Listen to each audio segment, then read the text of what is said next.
Right. Hey guys, this is Jay Lethal, the Blunt Machismo, and woo, the Nature Boy, and you're That's not listening who to I the said. Potsy and Tino Show.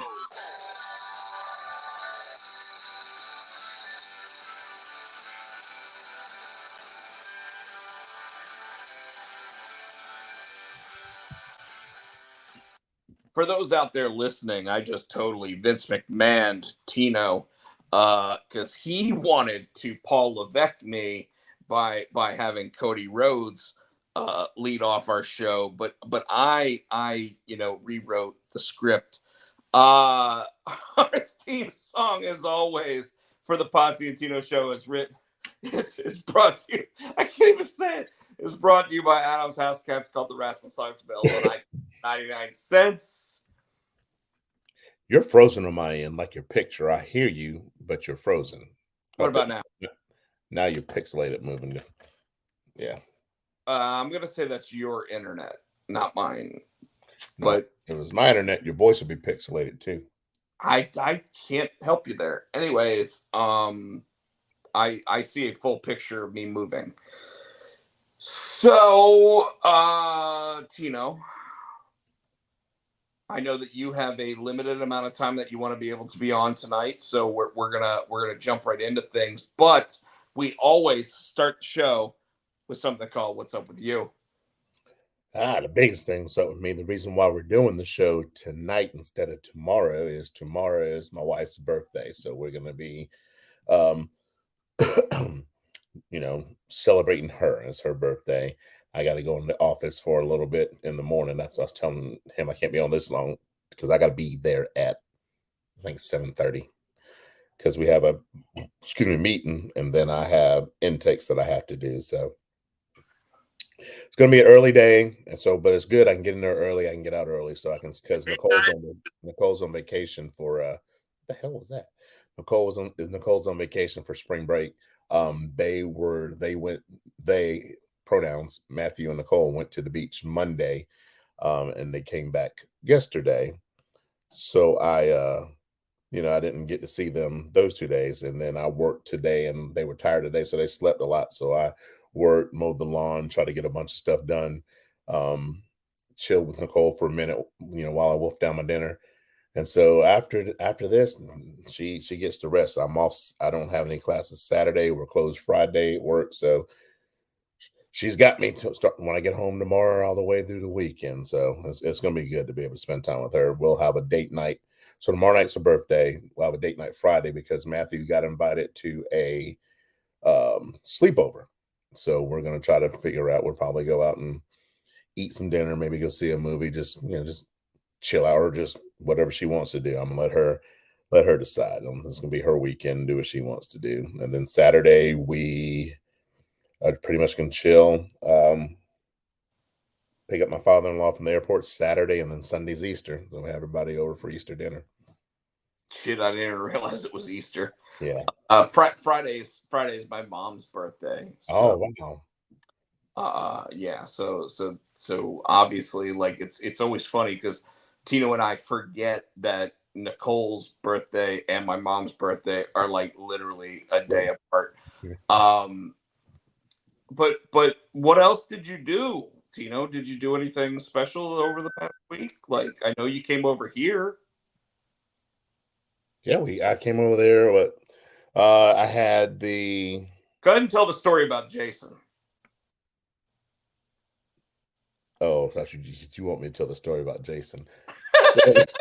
That's what you just you don't care about what the rest of my shit. You just want to tell a story about But it. come on, I mean, like if you want to tell everything else first, that's fine. But No, I was like, just gonna say I actually was able to. I was surprised because you know how the Peacock, if you started after, it's not gonna let you watch it. But I was surprised. I got home like at 9:30 Saturday night from the birthday dinner, and I said, "Well, let me see if it'll let me start from the beginning," and it did, and let me. I'm like, "Thank God!" So I was able to not have to be up at all hours of the night trying to watch the thing. I was able to watch the NXT one, no problem. So Sunday, went to church, went to youth for a little bit, busted out of youth a little early, went over to Rob's for the pay per view. So Blitzball champ Jason Ingram was there with his dad, and we all had a good time. We were chilling. What Rob wants me to tell you, there's two stories I got to tell about Jason because there's two. You remember the other one now? You remember the other one now, Rob? Maybe. I want to hear both of them. The first one is, so we know that Jason loves, he loves the Oscar. Yeah, so he loves Joshi. the Joshi wrestlers. So we're watching. So Rob, so I'm sitting. So the way we're sitting, Rob's on my left, and in his chair, and then I'm here, and then Jason's dad's beside me, and then Jason is set off in a chair by himself. So that's the way we're sitting. So Jason's dad is beside me. When Oscar lost that match, Jason, I swear he jumped. No, that's not right. He jumped out the chair. I thought he was gonna start kicking stuff off the table. And when no, she didn't win the WrestleMania.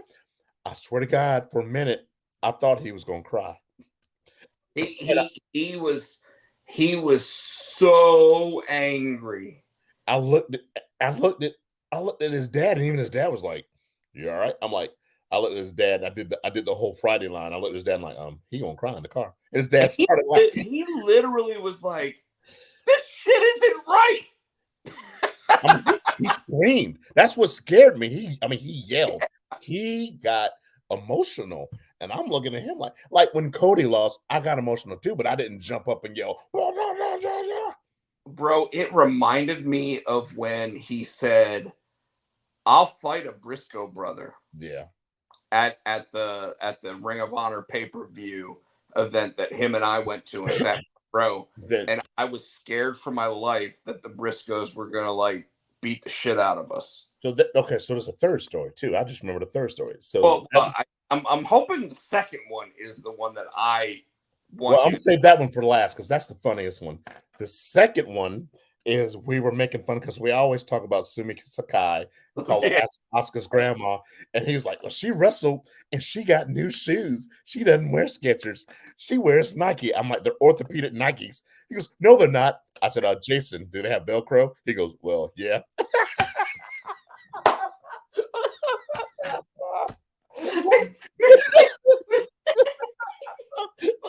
So I said, okay, so now she's got orthopedic Nikes. Look at his face. Look at his face. He was like, no, they're not. No, they're not. I said, Jason, do they have Velcro? He went, yeah. But the third one, and this is what Rob wants me to get to you. Yes. Because we all look, even his dad looked at him like, are you high? Again, there's four of us in Rob's house. There's four. There's me. What is up with your background, man? Why you got a fake background up? Because I'm in Haley's room and I don't want everybody seeing the little teeny popper stuff she's got. You mean your teeny popper posters? Oh, whatever. But so it's me, Jason, Jason's dad, and Rob. We are all out in the living room. All of us. Jason can see us. Yes, Jason gets up, goes to the bathroom, the door's closed. This fool knocks on the door. I'm like, Jason, who the fuck do you think's in there? We're all out here. You see us. There's only four of us in the goddamn house. And Rob lost it. Rob was laughing so hard. I still laugh so hard at it. I'm like, why are you knocking? Even his dad was like, why are you knocking? There's four of us. Oh, I was just being polite. Bitch, we're all in the living room with you.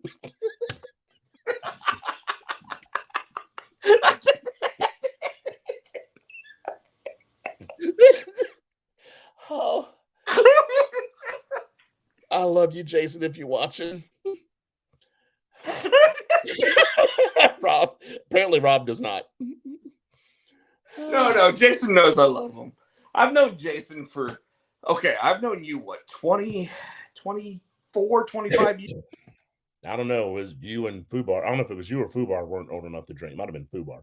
Fubar was not old. I was old enough to. So 24 years. I think I was 21 and I think he was 18. I've known Jason since 2006. 96. Okay. So I mean, so 17 years, like, but that moment when he knocked on the bathroom door and we all turned and looked and was like, who the fuck's knocking? And it's Jason knocked on the door. And I get it. He's trying to be polite. When there's a doors closed, yes, you knock. But bitch, there's 4 of us in there. And and the other three three are other three all is in sitting a chair watching the.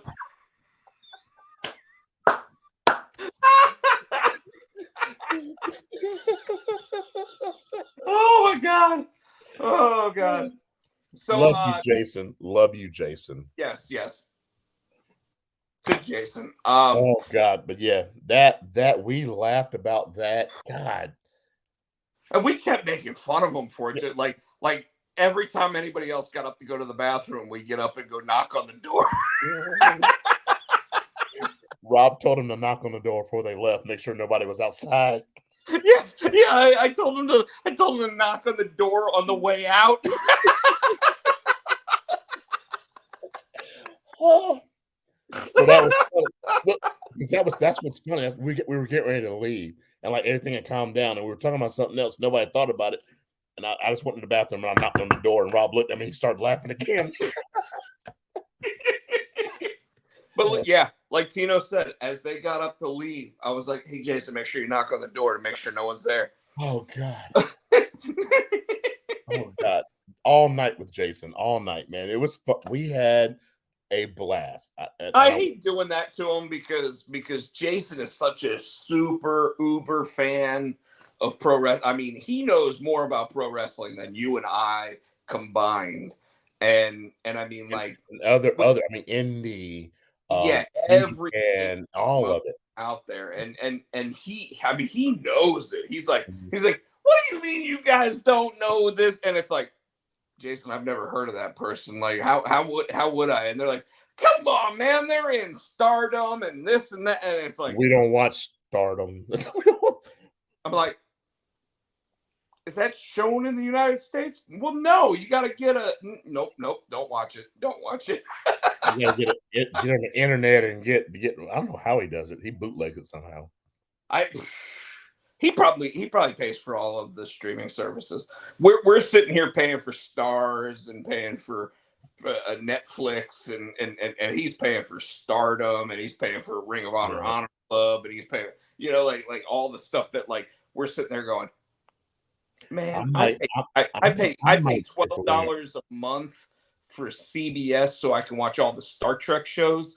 I am not paying $12 a month to be able to watch 2 hours of wrestling every week. It's just not worth it to me. I want to watch that Supercard show. I might. It's not on Honor Club. Oh, it's not? No. Like that's dumb. Look at the Facebook group when you get a second, because like I think they finally explained where you can find it. But dumb. It's ROH. It should be on ROH Honor Club. You would think if you're going to pay monthly for their Honor Club that you would get their pay-per-view and get it on demand if you haven't already seen it, right? Yeah. Nope, apparently not. So Tino, one thing with me, what's up with me? I don't know if I had announced that I was going to be at Ultimate Comics in Raleigh for Free Comic Book Day. You did. But I will not be at Ultimate Comics Raleigh for Free Comic Book Day. Look at you drinking the zero sugar A&W. Like, yeah, Tino was like, I don't like root beer. I don't like it. Comes over to my house, drinks one of my last 2 root beers that I had. And now Jason drank it Sunday. He drank that last one. I only had one. Oh, I know. I saw when he put it down because I thought his dad goes, well, we know you like the Sprite. I thought he came and went to get a Sprite. He came with that root beer. I was like, oh. Dude, I had 4 cases of zero sugar sodas and 1 root beer. I was like, that's why I didn't grab it because I'm like, okay. Yeah, you know not to take the last one. I only grabbed that one because Rob's like, go ahead and try it. And so I Yeah, tried yeah, it, and yeah. it was good, and that was it. I mean, But that was still the second to last yeah, one. You don't ever take a man's last soda. no, Yeah, that's like saying, hey, there's I see that you got one shot left in that bottle of whatever. Do you mind if I? Yeah, motherfucker, I do mind if you drink. That's why there's one shot left. I leave it there so that when there's a special occasion, I I can. get to drink it. Anyways, I will not be at Ultimate Comics in Raleigh on Free Comic Book Day, March or May 6th. I will, however, now be at Dragon's Lair in Fayetteville, North Carolina for Free Comic Book Day. Okay. I won't go into detail as to why I'm no longer going to Ultimate Raleigh. I don't believe that it was the Ultimate Raleigh people's decision. And I'll leave it at that. I'm gonna ask you about it when we get off the air. No, it's fine. I would talk about it except for the fact that like I don't air. So one of my favorite new phrases is don't air dirty laundry because that shit stinks. Okay. It's true. Yeah. Right? Don't air dirty laundry. That shit stinks. That's it. That's where it is. However, I do want to go ahead and say that I did just recently do a new Kid Slapshot cover with Troy, which came out really good. If you look at my Instagram story, you can get like what the head looks like on the character. I can't even really go into the description of it, but let's just say it's a common swipe of a famous Spider-Man cover, and that's all I'll say about it. And then I have been coloring 3 of the pages of Immortal this week, and I can now say that I'm roughly 10 pages done of the new Immortal series in terms of the coloring, which means it just needs to have the words put on it, and then we're halfway done the first book. So I'm excited about that. And then on top of all of that, the other book that officially hasn't been announced yet because we're going to shop it around, but I've been talking about. I've now seen about 10 pages of the art, and I've scripted about 10 pages of the actual like dialogue. So we're moving along with some of these projects, and you know, uh, was it Friday of last week? So was it after the actual show that Keen Spot announced it on Deadline's website, I think like the so. news? I think so. So for those out there that did not see, Keen Spot, my publisher, who I'm the associate editor for, got announced with a partnership with Zero Gravity Entertainment, the same people that got Quantum Leap back on the air on NBC, which just finished its revival season. I thought it was good. You said it annoyed you. I said that I was a little thrown off by the last episode because it just seemed to bounce around all over the place.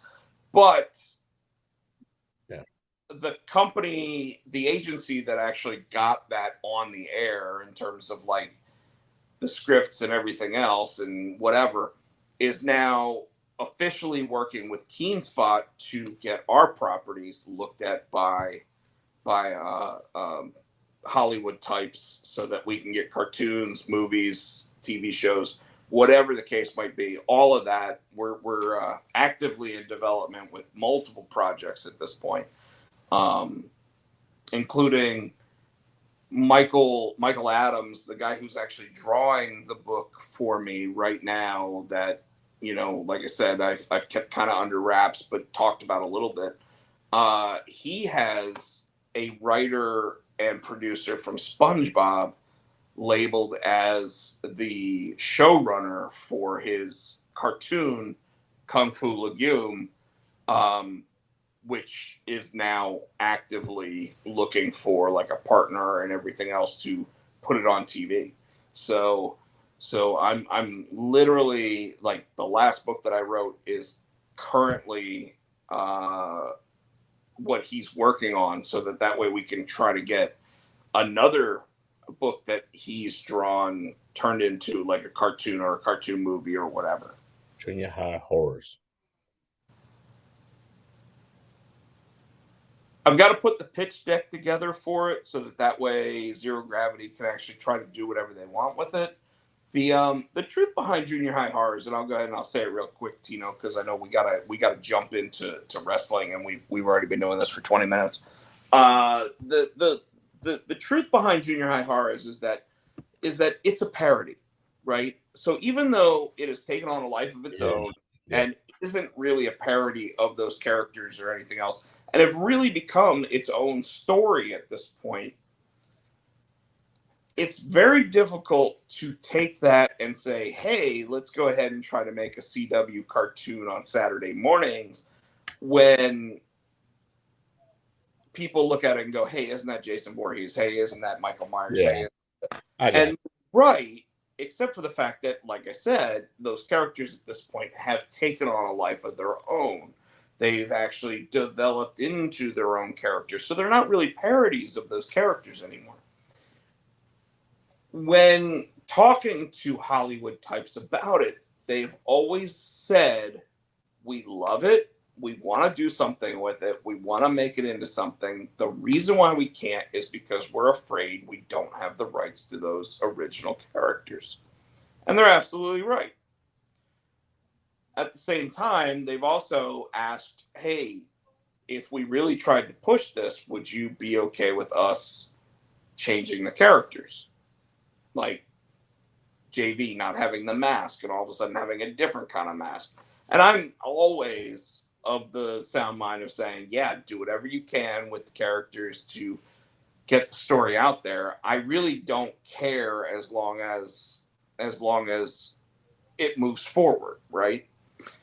But ultimately, Junior High Stars, as successful as it has been as a comic book, probably will not make a good property in terms of trying to develop a TV show or cartoon or anything else. Immortal would make a better one, and that's one of the things that like the artist Rob Nico and I have been talking about, and we're gonna put a pitch deck together for it. But one of the cool things about being someone who has actively brought projects into KeenSpot is every project that I've actively brought into KeenSpot, if they get made into anything, I get producer credit on. Cool. As it probably should be. Like I've worked with those creators and everything else to get their books picked up, gotten the books, helped get the books picked up, and then from there edited their books to where we feel that we gave as high quality a product as we possibly could. So I mean, like there's that. But the main thing I'll say there is that with all the upcoming projects that I am working on, including the one with Michael Adams that will probably be announced in the next 4 or 5 months, maybe even sooner, depending on like whether or not we get any bites from other publishers or whatever. It's a really big day.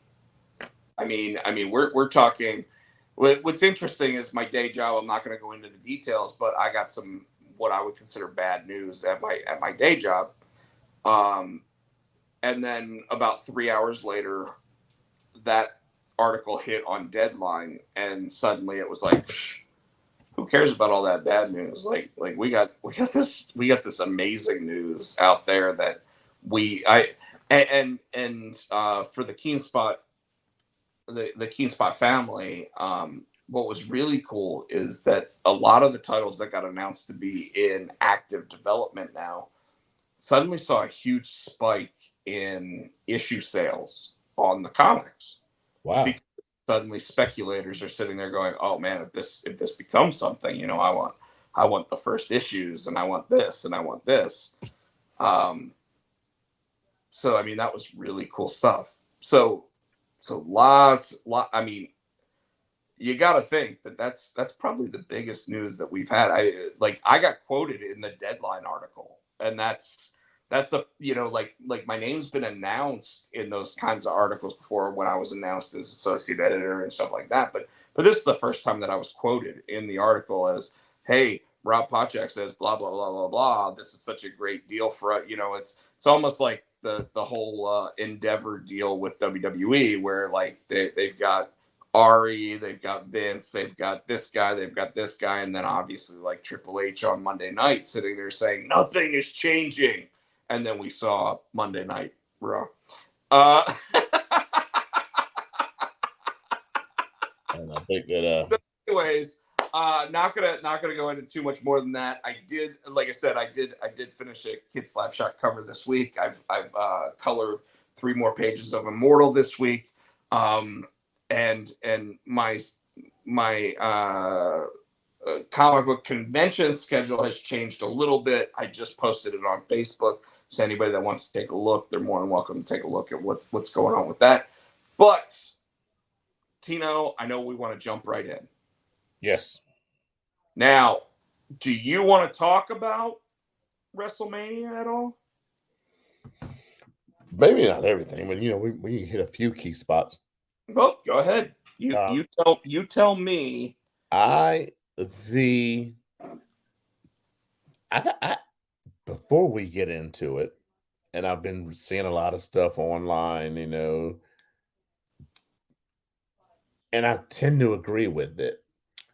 Do you believe night 1 was better than night 2?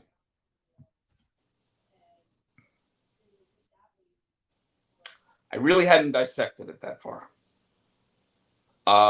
I felt that night 1 ended on a high note, ended on a disappointment. Not only that, just the show in general, because a lot of people were saying you could see the difference in night 1 and night 2, and it seems that night 2, certain Someone's influence. Yeah, it seemed like I don't necessarily think so, and I'll explain why. Gomez Adams had his fingers in it. You mean El Senor Vince McMahon? Yeah. El Senor Vince McMahon. Yeah. So like for example, the Bianca Asuka match. That's bullshit. What? I'm pulling a Jason. Sorry. I feel happened the way that it should have. I think that Bianca, I think the buildup wasn't big enough to actually have a transfer of the title. Well, neither was the Rhea and Charlotte, really, because they didn't really. Wow. Okay, I understand that it might have been they could go back and do the revenge because she lost her belt to Charlotte. And I'm sorry, I'm talking over you. I'm not even saying that it's the revenge of that. Mm-hmm. I'm saying it's the reversal of that decision. That absolutely felt like a Triple H decision of on night 1, Rhea is going to win that match. And it's because Triple H felt strongly that Rhea should have won the match the first time they faced each other in the pandemic. Okay, I agree with that. So I really feel that was the case.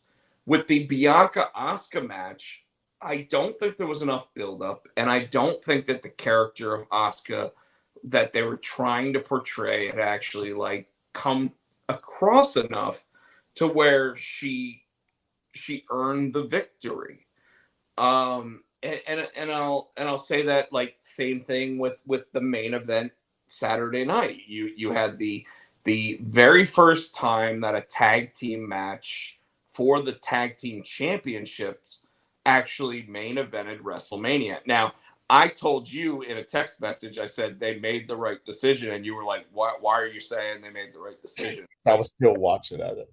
And then you watched it, and And you knew exactly what I was talking about, I hope. You made the right decision of putting that on last, making that instead of putting the women's match.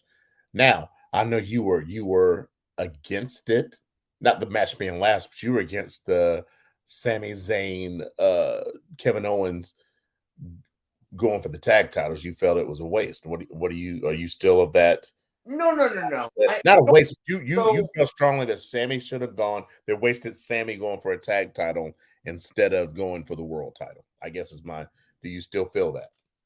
I do. I still feel that Sami should have went for the world title. However, if the decision was going to be what the end result was Sunday night, regardless, then they made the right decision. And that's where I think I humble myself in my opinion on booking, because let's be real, Sami Zayn is the best thing going in pro wrestling, and yet they sat there and went, well, we're even going to make you wonder whether or not they're going to go on last on Saturday night, because we just don't care what you feel, is the way that I looked at it. Because I don't think that is saying that Sammy's, because I still think Sammy will get the, well, now that Vince is back, maybe not, but I still feel Sammy, would have under Triple H's reign. He would have got that belt. I don't think so. I think that the Sunday night booking was set that Roman was walking out of there, because I think they're going for the. I'm not talking about WrestleMania. I'm talking down the line. He'll eventually. Oh, well, I mean, like, before this whole Endeavor deal, which we really do have to kind of try to break for everybody. Before all of that happened, we already knew that Vince was starting to plug himself back in, kind of hair, into creative, but the talk was that going into this weekend, Sammy is going to be looked at as a top babyface going forward, and I think that that's their answer to Bryan Danielson, right? Yes. Like, and I've always kind of said that, like, but at the same time, all this time up until this match, it was always Sammy's not looked at that way. Sammy's never going to be looked at that way. Sammy is who Sammy is. And then all of a sudden we started hearing, no, Sammy is going to be booked that way. It's like they knew they had to get past this weekend. I think all bets are off as soon as Roman drops the title. Think so? I do. And the reason why is because we don't know if there's going to be one champion or two. If there's one champion, then it is harder for Sammy to break that plane. If there's two, then it's a lot easier, because you can always have one that you know is your top guy, like Cody or Roman. And then there's always that other guy that it's like, let's try to elevate him to this, but we're gonna be okay if he only ever stays here. You know? Sorry. No, but you know what I mean. Mm-hmm. And I do think that's really where they are right now. And they're all sitting there going, how the fuck do we get this 2 belts off of? Because I'm going to tell you, the one thing that I really thought was going to happen on Monday night was Rhea Ripley, when she came out and got in the face of Bianca and said, this isn't over between us. I thought that they were basically saying, we're combining those belts too. Because if you look at their top championships, they're all combined right now. The world men's belt, the tag team belt, the women's tag team belt. The only ones that aren't are the 2 women's championships. And that's why I really thought that, like, she was going to sit there and say, let's do this in Puerto Rico. I honestly thought, and we'll get to this because I want to get to Endeavor before we talk about Raw, because I think it's very important to the outcome of Raw has a lot to do with this new Endeavor deal. But the thing I thought they were going to do when Cody came out was they were going to give him a rematch, but just for one title. That's how I thought they were going to split it. It did kind of feel like that. and then you totally felt the Vince influence. Yeah. There's no doubt in my mind that we felt the Vince influence there. Because once hey, so before we get to the Endeavor deal, what did you think about NXT Stand and Deliver? I thought it was a fucking awesome show. It stood by itself. Yes. And it delivered. See what you did there. It really did, right? And let's be real. I was a little weirded out by how Dexter Lumis showed up underneath Indy Hartwell. I told Rob Sunday, I said, I called that. I called Indy winning that. Yeah, that was weird when he came out underneath. And he showed up underneath her and he's like, and then he just walks her up. Well, I was completely fine with that because you could see that there was no way, like, she was spent. You know what? It literally, to me, Tino, it looked like she lost the instructions on how to climb a ladder. But I think that's good. That was because of the sell. She did a good sell job. Sure, that's what it was. Well, no, because when she got up there, because remember, everybody before Dexter came out, she was at the bottom of the ladder, and you can see she's like, "Oh, I can't do it. Oh, I can't do it." You know, and then Dexter came out, gave her the thumbs up. You know, was looking at her puss, saying, "Yeah." And then he got up under her and put her up. Looked at her what? Looked at her puss. That's where he was. He's like, that's what he was looking at. I mean, his head was right there, man. You know what reminded me of? You know, like when you're working on a car and you got that little thing, you're on your back, you slide underneath. That's exactly what it looked like. But you know, it legitimately looked like she'd never climbed a ladder before because it was like left foot, right foot. Right. It did. And then it was just fall down. How many times did she fall down before he finally showed up? Yeah, like she might have oversold it, but I can. In her stuff. It was cool that the Way came down and got together for that final moment. That was cool. I did that was cool, but I am also going to say that the one thing that looked really, really awkward to me, besides Dexter Lumis underneath her, looking like it was a porno, your undercarriage looks good. Was when Roxanne Perez did her flip outside the ring, and then she saw Indy trying to climb up there, and she smiled.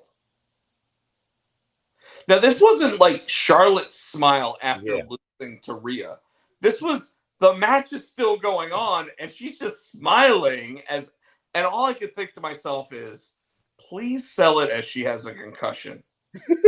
And she's gone loopy.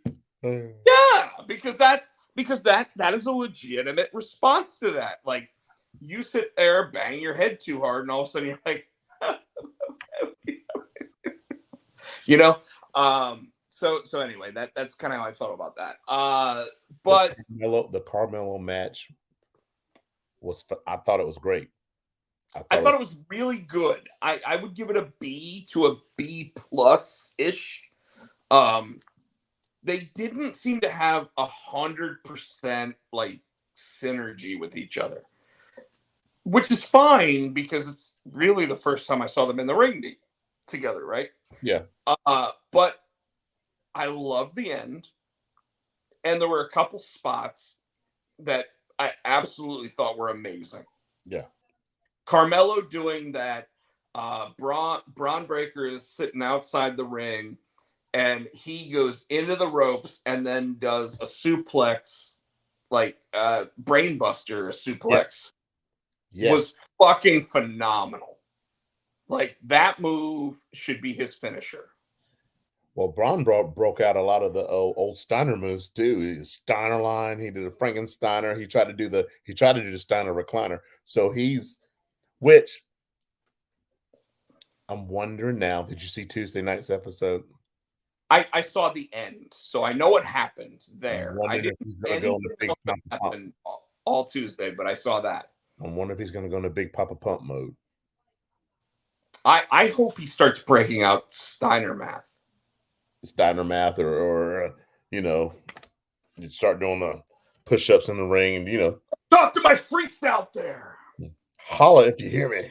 So, but what I'll say is this: is that I legitimately thought that was his walkout. Like I did too. He did. I mean, and you even said that blockbuster off the top rope was awesome. And what made it awesome, folks, is that when he dropped Carmelo's head into the ground, Carmelo was almost straight vertical. It I had never seen that as how that move could be delivered, and it was devastating. Fucking phenomenal. It was fucking devastating. But then when Braun won, Braun handed the title over. He offered a fist bump, and he got like a hand over the fist bump, and I was kind of like, what is that? Yeah. And I kind of thought that was the worst white guy handshake ever. Because I mean, like ever try to sit there and give someone like a high five, and they're like, I want to give you a fit, and you're like, what? We always call that the white guy high five, right? Or the white guy fist bump, or like just a really bad white guy handshake. That's what we call that. That's like our dancing. That's what it is, right? I'm not wrong. Yeah. But he did it. He handed the belt over. Then he held his hand up. Then he left the ring. And I immediately thought, Monday night, we see Braun Breaker. And I honestly thought when in that same vein, when Austin Theory was out there talking shit and saying there's nobody in that locker room, I'm like, Rob fucking called it. Because I expected, I'm like, this is where Braun Breaker comes out. And it wasn't that. Yeah, you see him come out going, hurf, hurf, hurf, like that. And like, but no. Was. Yeah. But they didn't do it. And instead, Tuesday night, it looks like they turned Braun Breaker heel. And they did it after Carmelo Hayes cheated. Huh? I that's what I heard is that Carmelo looked like the heel and cheated or something. Cheated what? I don't know. Like, I didn't watch it, so he didn't cheat anything. What happened is Carmelo came out there for the Carmelo, the Melo celebration, whatever. And they were out there, and and he called out. He goes, every great champion, has to have pretty much a dance partner to dance with. Great. So he said, I want to give Braun Breakers his flowers while he's here. He was nothing but complimentary to Braun. And then when Braun came out, they turned a baby face. Yeah, he's baby. He was baby. That was a baby promo. He wasn't. What about Trick? Is Trick still? Too. Well, right now, Trick wasn't really saying much. He was. But Carmelo was thanking the crowd. He was telling them how great the universe was. Braun Breaker was great. He wanted to thank him for a good match. He called him out. Braun came out and he said, and Braun's like, well, yeah, I learned from that title has a very good lineage. He goes, and I learned when you get beat, you pass the torch, you hand that belt over. He said, Tommaso Ciampa did it for me. That's why I did it for you. Carmelo's like, thank you. And they shook. They shook. Braun was leaving, and Carmelo called him back in, and I forget he said something else to him, but it was complimentary. And then that's when Braun was like, all right, yeah. Right, did the hand raise, and I could tell he was about to get hit because when he had him by the wrist and he turned, you saw Braun's hand tighten on the wrist. But it didn't register with Carmelo until he got pulled in for that Steiner line. So yeah, no, Carmelo was straight up face. That came from nowhere. So it's funny you say that because interestingly enough, all right, if you watched Monday Night Raw, you obviously saw Cody saying that he wanted a rematch against Roman. Got told no, you don't get a rematch against Roman. And then on top of you don't get a rematch against Roman, Roman and Paul Heyman said, if you can find somebody in the back to be your tag team partner, then go ahead and bring them out. And then we'll decide whether or not, if you win that match, No, then it wasn't that. He said you don't get a chance. You don't get a chance at him as long as they never gave him the option if you win the match. Because I went back and watched it because I thought that's what they said too. They flat out said you and your partner ain't never going to get another shot at this, while Roman's champion, and that's why Dan Braun. Braun. I got Braun on. And then Brock came out, and Brock sitting there high-fiving him and everything else. But and he shook his hand and pulled him in, and he didn't let him go because you see Cody trying to pull back, and Braun was like, I keep saying Braun. Brock still had his hand and wouldn't let him. I thought he was going to do it right then. So I'm like, okay. So what I thought was interesting, though, is that when they came out for the match, which never happened, which is very Vince McMahon, by the way. Mm-hmm. When they happened when I saw the time we had left. Yeah, there was like 6 minutes left, and it's like, okay, but we already, like, most of us kind of figured Brock Lesnar's not the kind of guy that comes out and does this, even though he was like high-fiving him and doing everything. And then all of a sudden they got down to the ring, they announced all the people, and Brock came out and did his thing, and then Cody did his thing, and Cody and Brock did like a high five and then did a chest bump. And the chest bump was one of the fiercest chest bumps I've ever seen. And I was like, yeah, Brock is totally fucking him up. He chest bumped him and then waited like 10 seconds and then literally picked him up and F5'd him. And I was like, yeah, who didn't see that coming? Look the shit out of him. Yeah, who didn't see that? And the only thing I can sit there and ask literally is,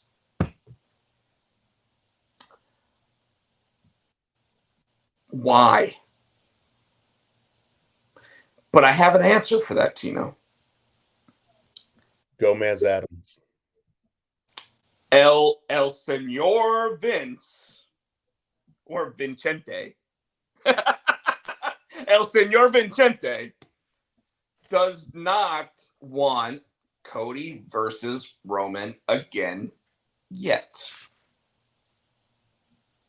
And sources are saying that he was backstage changing shit around like he used to do a day of show as they're filming or as they're, it's live. So you said that you think that that's just Vince being Vince. I think that based on what Vince said, where he said, I'm not going to be in the trenches, I believe him, okay? And I think it's because he knows that he can't have all the wrestlers mutinying against him, especially in this point where we're getting to somewhere where this independent contractor bullshit is going to hit the fan. And these guys are going to have to be contracted wrestlers at some point. But my point to you here is this, is I think there was another mitigating factor on Monday night. What was the number one thing on cable on Monday night? Was it not Raw? No. It's not Monday Night Football yet. It was not. But you're close. The Trump stuff? Nope. It was the NCAA basketball championship.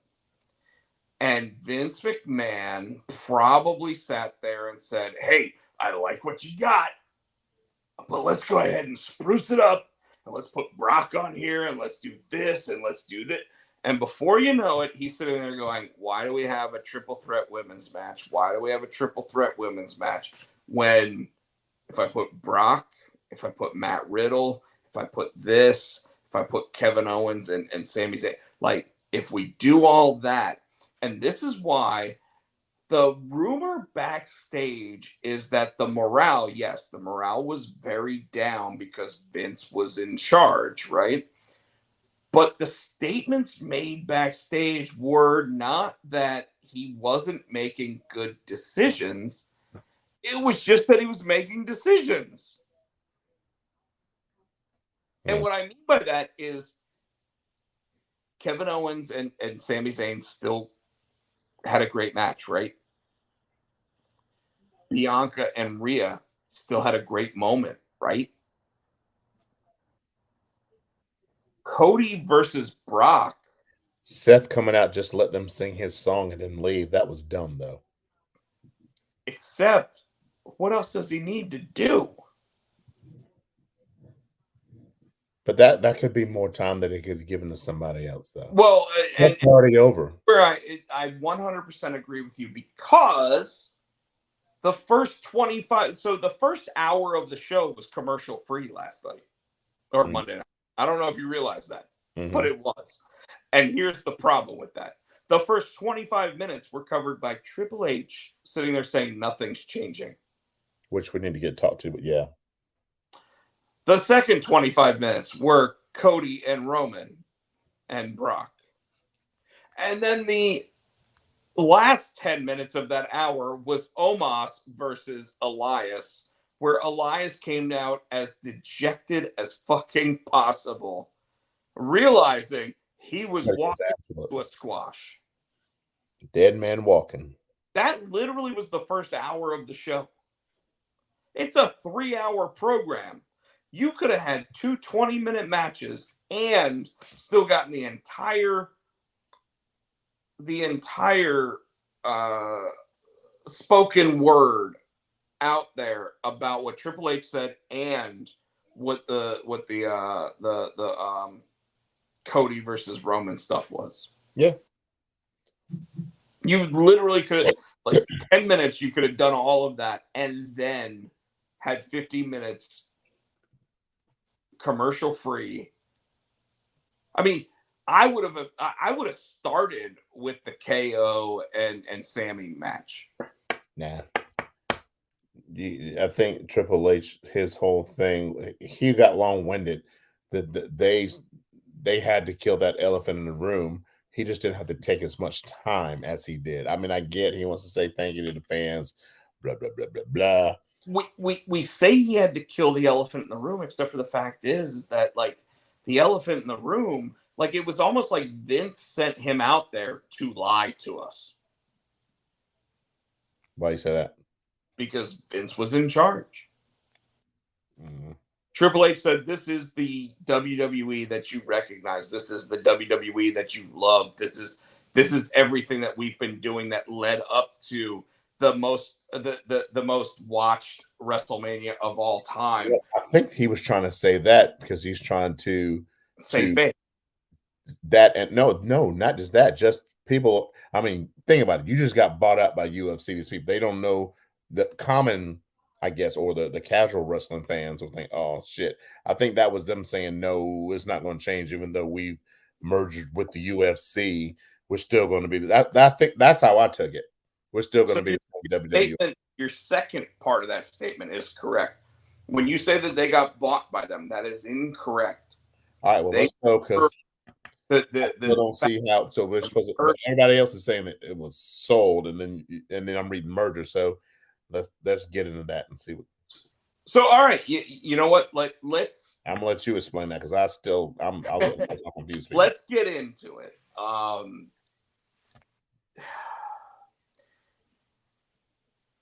Endeavor is the parent company of the UFC. Right. They bought the UFC about 7 years ago, and during that time, they bought the UFC for $4.2 billion. Mm-hmm. In that time, they pretty much put Dana White in charge of the UFC, so nothing changed. Right. The main thing that changed is anytime their licensing rights for television programming or pay-per-view came up, that is when Endeavor stepped in. So now, instead of Dana White being the one actually taking those meetings, it is a much bigger, scarier entity taking those meetings. Does that make sense? Okay. With the WWE side of it, the way that the whole thing is supposed to work is that the WWE technically doesn't get sold to Endeavor. They basically merge with Endeavor, where Endeavor becomes a 51% owner stake of the overall company that this is going to become. And the reason why I say that is because typically when companies get bought, there is a transfer of money. There is no transfer of money in this deal. This is all a stock transfer deal.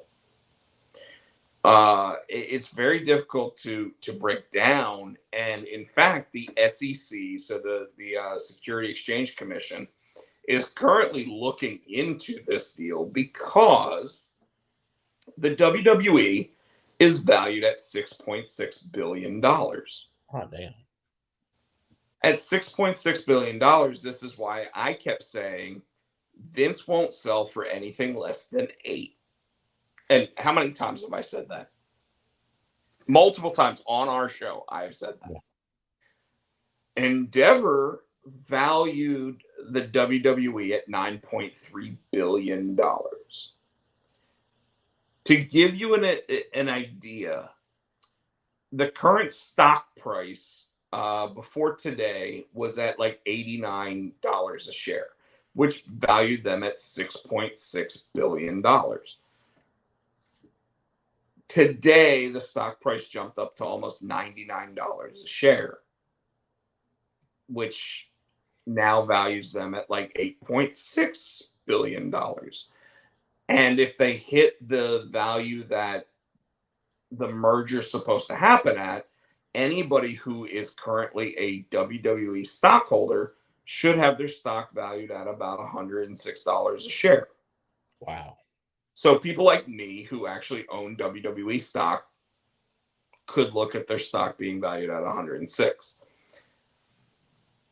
If it seems to be at like $84 a share or anything, then I would say go ahead and buy the stock.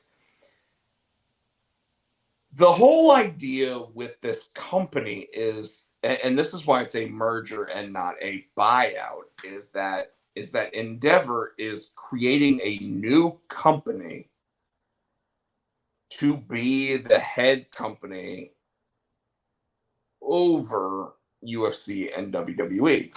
In fact, whereas right now their stock ticker, I don't know what Endeavor's is, it's going to end up becoming, if this merger goes through, it's going to become TKO. So when you look at TKO stock, you will then know that you own UFC and WWE. The merger basically says that Endeavor is going to own 51% of the major, the shareholders of Endeavor are going to own 51%. The shareholders of WWE are going to own 49%. Yeah, why? Huh? Why? Because that's how the merger happens. Okay. So Vince doesn't own as much of this company as he used to. Vince won't own anything. Vince will be the executive chairman of a brand new company. However, it pretty much puts Vince McMahon in charge of everything the WWE's got going for it, while at the same time, CEO Nick Khan will now become the president of WWE, very similar to Dana White being the president of UFC. And then Triple H will be like the vice president of creative, basically saying that nothing should technically change in terms of the overall day-to-day operations. So what does it mean for like the USA deal and the Fox deals? Does that affect them? Does that affect that in any way? And Peacock? No and yes. Does not affect the current contracts at all. The way that they are in place is the way that the company's going to run, right? I mean, those contracts are already laid out until they're over. What it really means is that the next time they go into negotiations for television contract deals, they're a lot scarier. They go in, instead of it being Vince McMahon, Stephanie McMahon, Nick Khan, and Triple H talking to Rupert Murdoch or whoever is at Fox talking about that stuff.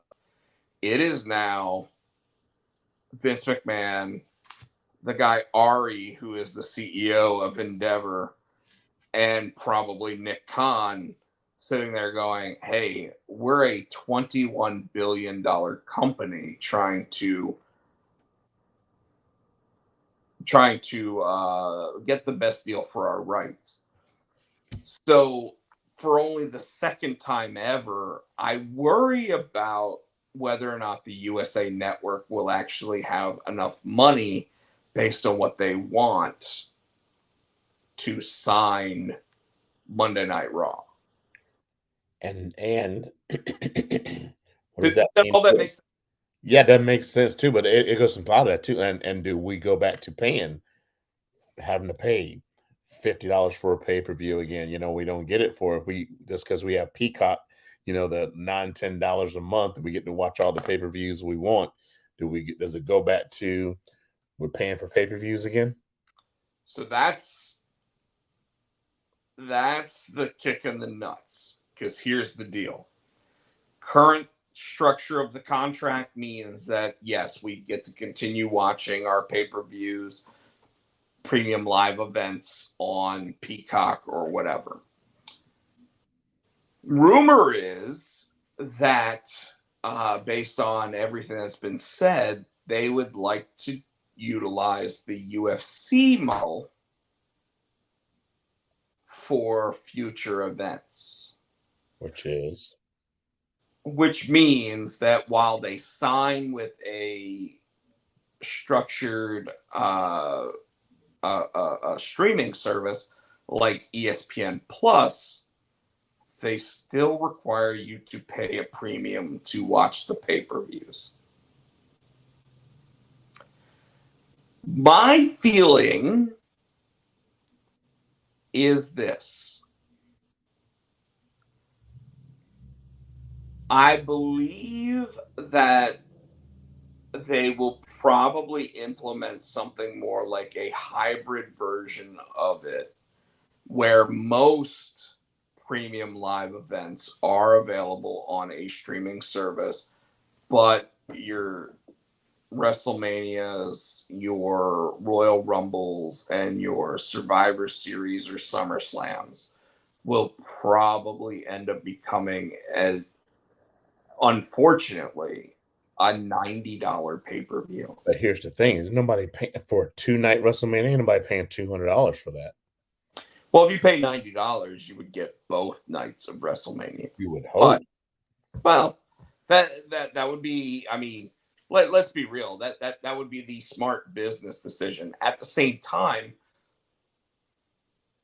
it's all going to be up in the air. They're going to sit there and say, "Hey, should we go back to a pay-per-view model, or should we sit there and try to do this?" And what they're going to find is there's going to be someone that's going to pay a premium for one over the other, right? Mm-hmm. And that's kind of where we're going to be. If they think that the valuation of WWE is $9.3 billion, which is what they kind of think right now, they're going to have to figure out a way to increase revenue. And we're now in a smaller market in terms of house shows. So how do you do it? And don't be surprised if all of a sudden WrestleMania becomes a pay-per-view again. Again, I don't mind it being a pay-per-view. I'm just not. I'll watch one night or the other. You know what I mean? Well, and again, I think that it'll be an entire weekend of ownership, because why wouldn't it be? It doesn't make sense. I mean, If they go pay-per-view on everything, then you're right. Then all of a sudden you're looking at where you have to make a determination of which ones you buy. But they got $1 billion to put all of their pay-per-views on Peacock. Mm-hmm. And I have to assume they think that they can get Peacock to shell out 1.5 billion next time. But we'll see. And I think they'll learn really quickly that the $200 million or whatever that they make per year for the Peacock deal may end up being a more beneficial deal to them than trying to do pay-per-view. Because if they were smart, they would put the UFC and the WWE, all that stuff on Peacock. Use one and use that as their streaming. Like, I want to say the WWE network, but use this the TKO network. You know what I mean? They put everything on Peacock. It's fair. I think that my personal opinion to it is this: is that they will evaluate everything, which means they will look at whether or not they think the WWE can value $200 million a year in pay-per-view revenue, or if they feel like they can get $300 million per year valuation by putting all of the pay-per-views on a streaming service. These guys are a lot smarter than you and me. Yeah. Or at least they claim to be. I mean, you show me $1 billion and then you show me $700 million, and I know the difference. It's $300 million. I know the difference, right? But when you take into account rewatches and different things it suddenly becomes something where you have to really dig into it and have people smarter than everybody else figure out the numbers, and ultimately it is the one thing that scares me about a deal like this, because Vince McMahon at this point has been talked into, hey, we can do this deal in this way and we still make a ton of money and we still give great value to our consumer. And then you look at the UFC deal, and the UFC signed a deal with ESPN Plus, and ESPN Plus paid them a shit ton of money and then still sits there and charges $80 per pay-per-view. Mm-hmm. So it's really difficult to see and really difficult to understand. And I haven't looked at enough of what the UFC ESPN Plus deal is to be able to give you that information. But I would still think that as long as the WWE is turning a growth industry, they would let them continue to run at the rate that they're running. Mm. It's just, is it running at the growth rate that they want? And that's where all of a sudden greedy minds take charge. Gotcha. Does all that make sense? Yep. Like I feel like I did a really good job of breaking that down. Yeah, so it's not a buyout, but it's a merger. So that's what I was confused between the buyout and the merger. I'm like, dude, is what's and what's going to change? But apparently nothing. They claim.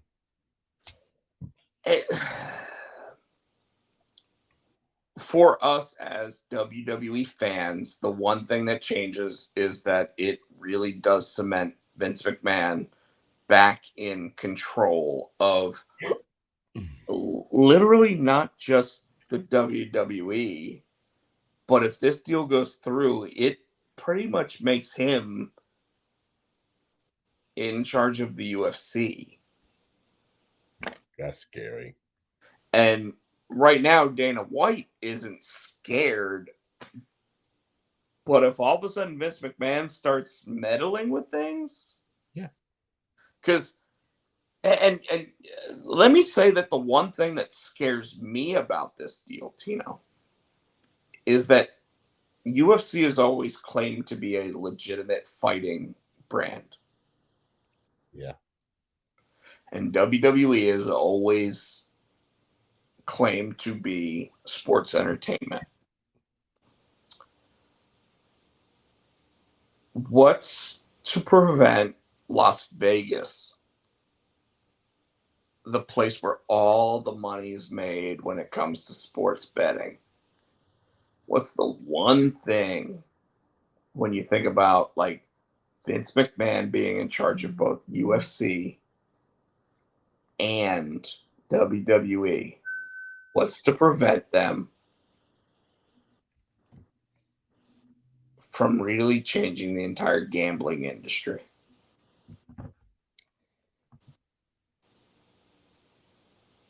Yeah. Yeah. Think about that. Yeah. Yeah.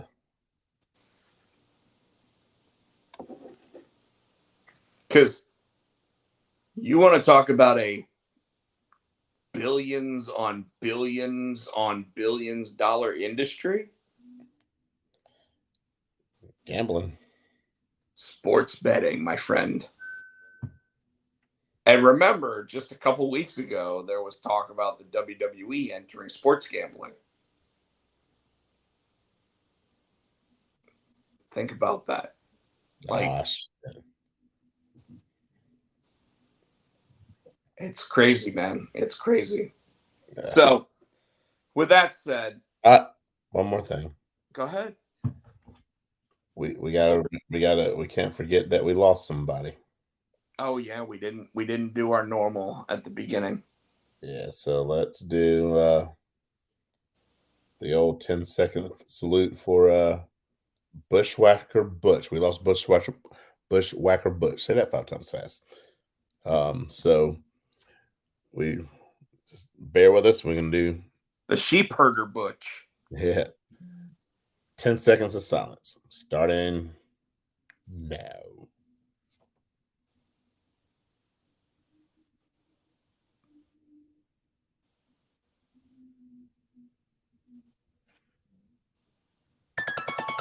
There it is. I was like, that better be the 10-second timer. I changed it from the dog bark. What's that? Remember, it used to be the dog barking, and you used to make fun of me for that, so I changed it. Yeah. All right. That's what I got, gentlemen and ladies. Yeah, friends of the show. I really don't have anything else. Nobody was in the comments. What's up? So nobody was in the comments tonight. So, last thing I'll ask you before we actually like just sign off. What did you really think of the Brock and Cody moments? Like where do you think it goes? they're stalling Cody until they give him the belt, so they're going to put him in a program with Brock. But again, there's no background, there's no story, there's no reason that I can think of for Brock to attack Cody. So I guess we'll have to wait the next week to see. But I say is a placeholder until they finally get him back in that title picture. So obviously Brock has a long history with Paul Heyman. Right? Do you think they're putting him back with Paul? I think Paul made a call. He knew that Cody was going to sit there and demand a rematch, so he hired Brock Lesnar and gave it, and the tribal chief threw a ton of money at him to sit there and really like cover their asses on it. Cody will be in probably, if I had to guess, I would say not just a single month feud. I don't think this is a one and done. I think this is going to be something that leads to somewhere. But and here's why. I think that more than anything else, I think Vince and Triple H sat there and they said, "Hey, who can we get that can keep Cody hot as a baby face?"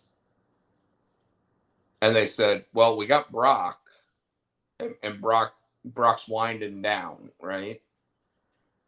Well, we got him, and Brock probably sat there and talked to Vince, and Vince was like, you want to turn heel and you want to go against Cody?" And he's like, "Where's the money?" And he said, "Well, I'll give you this much money," just like the storyline would say Paul Heyman offered him this much money, and suddenly you have Cody versus Brock. And there's only one other guy in the industry besides Brock Lesnar that can get you over like Brock Lesnar can, and that's Roman Reigns.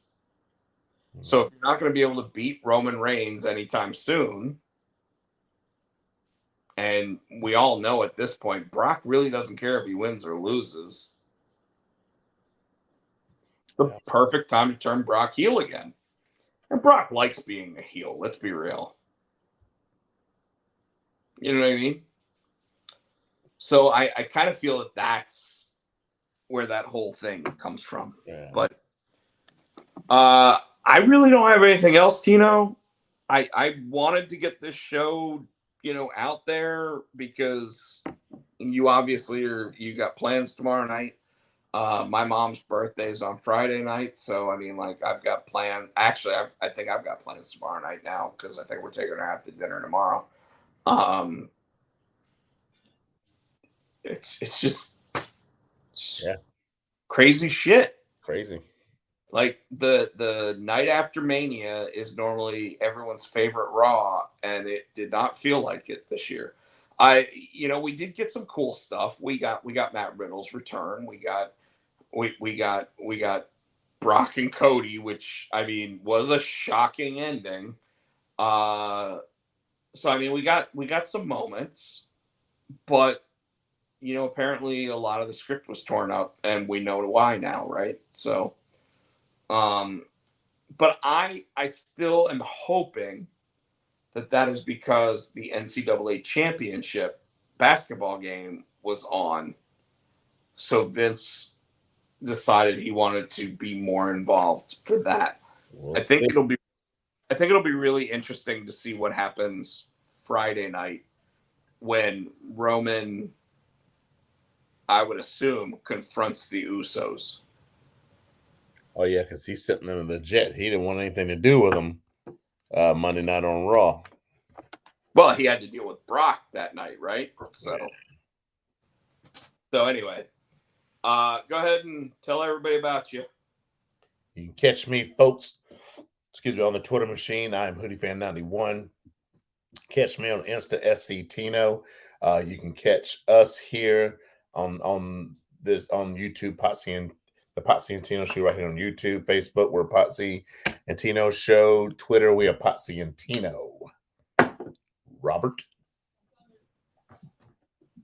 Instagram, Rob Potchak, Rob Potsy Potchak. YouTube, Rob Potsy Potchak.